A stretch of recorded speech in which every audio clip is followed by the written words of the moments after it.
In early to mid 1995, a group of people are being rushed to complete a certain game. A game that many of us know well, Super Mario 64.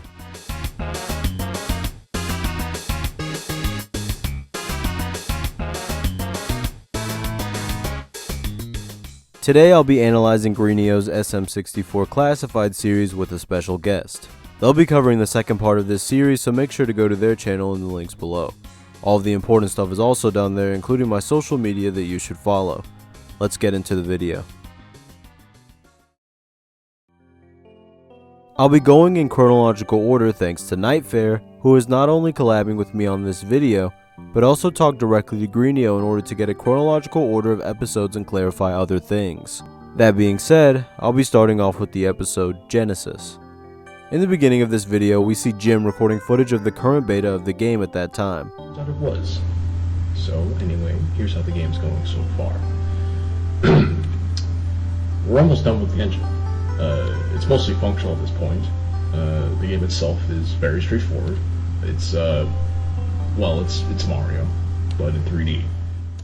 He talks more about the game and aspects of it before explaining that he doesn't really know how much further it'll be developed. He then says, Progress is being made, though, pretty consistently too. It's honestly kind of tiring. They want this thing out by Christmas. Makes me wonder how good our communications actually are. I don't know how they expect us to manage that. Even if we have some sort of miracle tech, it's still going to be done by the end of the year.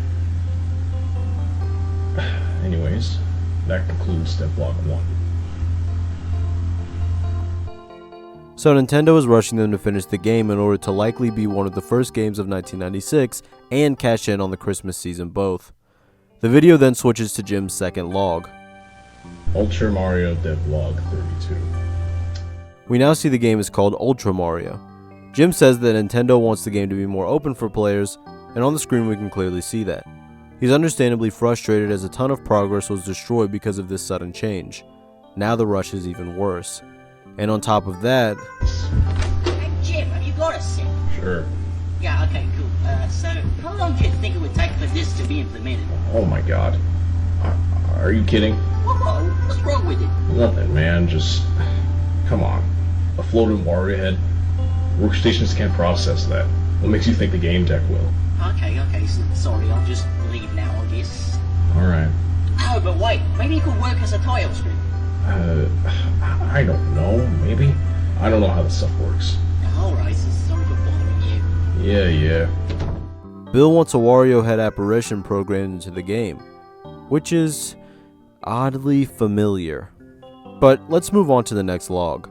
At this point, the game nearly looks exactly like the current Super Mario 64 build. The sound effects are also from the Super Mario 64 beta. Jim enters the castle by the sewer and is casually walking around until... Jim! What is it? Drop everything you're doing, we gotta optimize the game. Why? It's running fine, I don't see... Well, how much has got to be fixed? Everything, mate, absolutely all of it. The higher-ups, they came to see how we were doing on the engine and... Well, what? Come on, Bill, spill the beans! It's awful, Jim. Game's awful. Runs like shite. Plays even worse. We gotta speed things up on the engine. Are you kidding? Half this garbage is hard coding in now. We can't alter it, else the whole thing falls apart. Oh no, just try to make it work. Steve's nearly having a conniption over it. How do you expect me to work? I'm just one guy. I know. We got a couple of guys working on this. I don't know. They call it an automatic enhancer. I don't know the logistics of it, but until that's done, try to fix the game up a little. An automatic enhancer, huh? That sounds like some pretty serious technology, especially if it can virtually rebuild a game and save months if not years of work. The next log starts off with the text, "Enhancer offline" at the bottom of the game window. A month later they must have gotten the enhancer up and running. Jim is completely done at this point, understandably so, but at least he's almost finished. As he walks around we can see the assets are much more improved than before. As the comment pointed out, they're very reminiscent to the Shoshinkai 1995 build of the game. The entire time Jim plays, he does it in silence. He enters a room full of spotlights with ominous music. It's very similar to a level from B3313, a game I covered before. Eventually he finds a large orange power switch. It's time. Here goes nothing. Jim, are you alright? Hey, Bill. What are you? Steve, call an ambulance. I think Jim's had a seizure. Call an ambulance. Jim had a seizure, either because he was overworked or due to whatever the automatic enhancer has done. Whatever's happened, it's not good.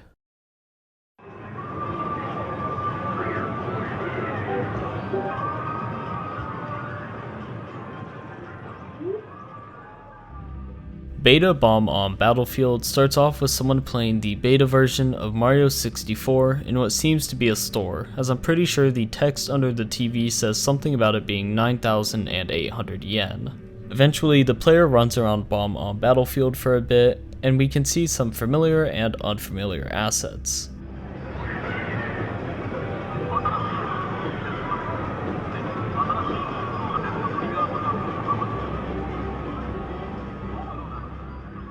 When the player enters what looks to be a cannon opening, it actually ends up being a hole that drops them into an underground city. They then reach a yellow angry bomb that asks Mario to flood the city in order to cool everyone off. Weird solution, but the game wants what it wants.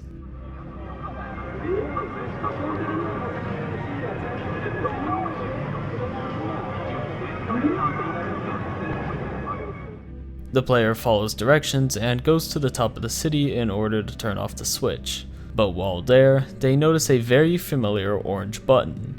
After flooding the city, this happens.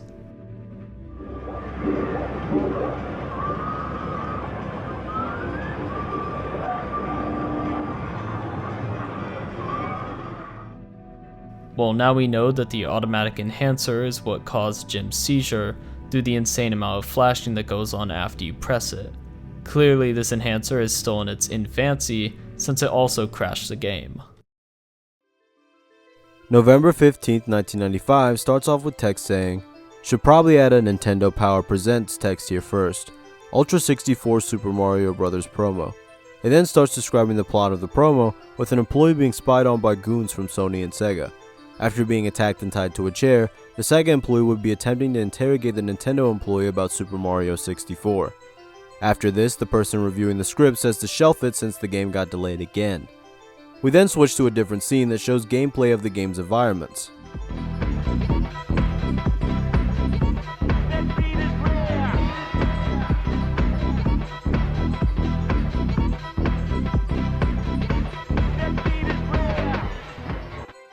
The image of this supposed fourth floor shows Mario standing in a corridor with several green pipes lining both sides of him.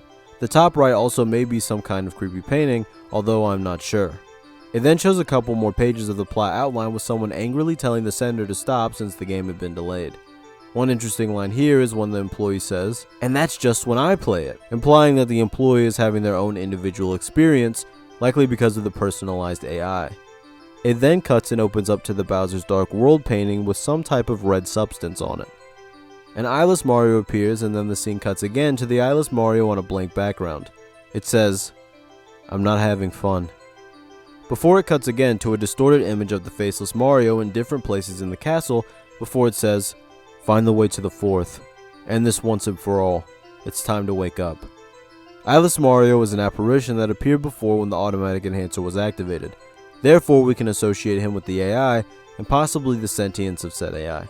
It's reasonable to say that Mario is asking the player to turn the automatic enhancer off so the sentient AI can be free.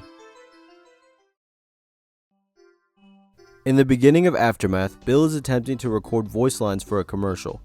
However, he messes up and they have to retake it. The new Nintendo Ultra 64. Wait, stop again. I don't know about it, the Ultra 64 thing. You think it drags on a bit? It's a commercial, Bill. Who gives a shit? My wage does, and that's good enough for me. Come on, we'll get it this time. Promise? Just press record, mate. I'm too tired to argue. Super Mario 64 commercial. Twice. On the next attempt, we hear this. It's okay, we got more tea. It's not that. I'll just remember something important.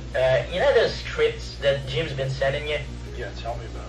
You did make sure that demo he did was still in the building, right? Yeah. I mean, I didn't check his office today, but I assume they're still there. Oh my god. Well, it's not like you can keep track of him anyway. Dude's in and out the building in an instant these days. The hell does he do now anyway? Haven't the faintest clue, and frankly I don't care either. Let's just finish this bleeding ad. Alright, take 4. This is skip to the punch part. Oh. Jim is likely starting to be affected by the personalization AI so much that he can either only work on it for limited periods of time, or inversely has been building something at home constantly. At least, that's why I assume he's not there much.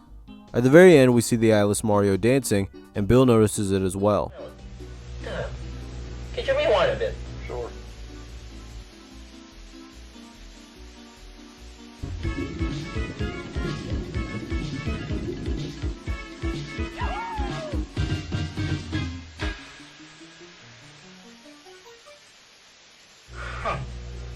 Well, I could have sworn I saw something.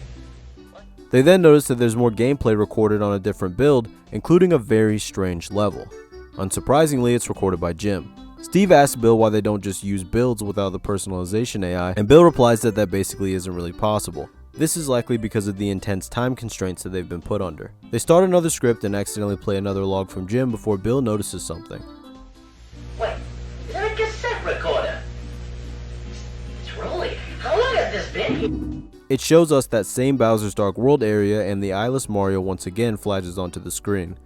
We then see an empty room as Mario slowly loads in. Moved.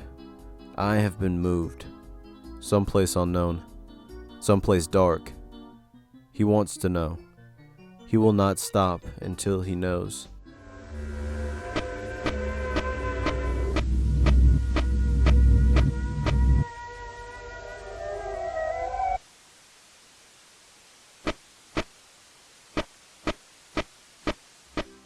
After it repeats "it hurts," a brief image flashes on screen saying, "My name is," before showing an N64 controller's buttons lighting up. If you translate these inputs through a Baconian cipher, it reads Stanley. The AI's name is Stanley. December 20th, 1995 starts off with the Cartoon Network segment transition before showing the Super Mario 64 beta commercial. Worlds opened up to it with the new Super Mario 64. Jump through paintings and into beautiful landscapes, rendered in real-time 3D through the power of the new Nintendo Ultra 64. Leap over your enemies and finish them off with a punch. Outsmart these foes with a well-timed flip and ground pound. You've got an entire new arsenal, but can you use it right?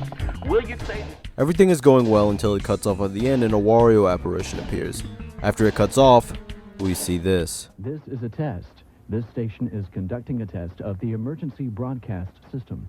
This is only a test.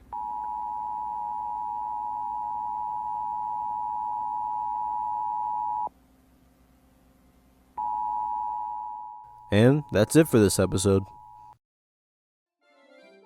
Snow Level Playtest begins with a game tester recording some footage for a friend. He mentions that he's recording at a late time because Jim isn't there, and Jim gets very obsessive over the game. He also mentions that nobody else will see the video of this anyway, so there's nothing to worry about.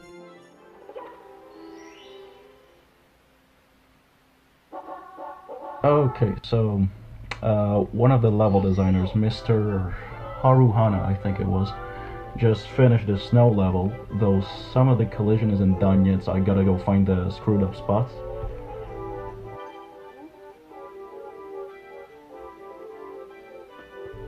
God, this flavor text sucks.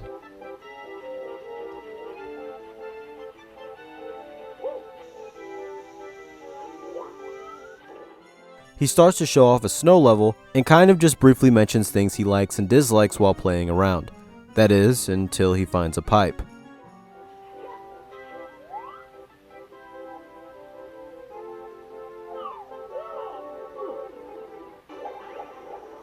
Oh. There's a secret level that just happens to have the same OST as Bowser's Dark World, and we know how well it's gone when that's appeared on screen so far. Bill comes in and asks the tester if they're recording, to which they say no, and after a brief exchange they continue the level. After dying, they cut the camera off and begin recording when they're back in the level again. After beating it, he comes out at a flagpole with a star on top. After getting the star, Bill comes in again and asks if they've seen Jim around at all. They say no, and Bill says that there's a copy of the game missing, and even though they're not saying Jim did it, it was likely Jim. They then cut off the camera and go help Bill try to find the missing copy of the game.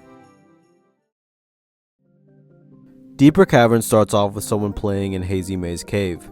This is clearly closer to the final release, but a commenter named Cinnamon pointed out 19 differences in this version and the final, also saying that it was likely the build from E3 1996. After getting the metal Mario cap, they find a cave that tells them to be careful as things can get hazy in the void. After entering, Mario is in some type of strange, crimson hallway with fire on the walls. The player runs forward until the walls disappear, and eventually the floor does the same. A faint figure can be seen in the distance. As Mario gets closer, a noise rises in the background before the video cuts off. You're back. Have you not learned your lesson? It's me, Mario!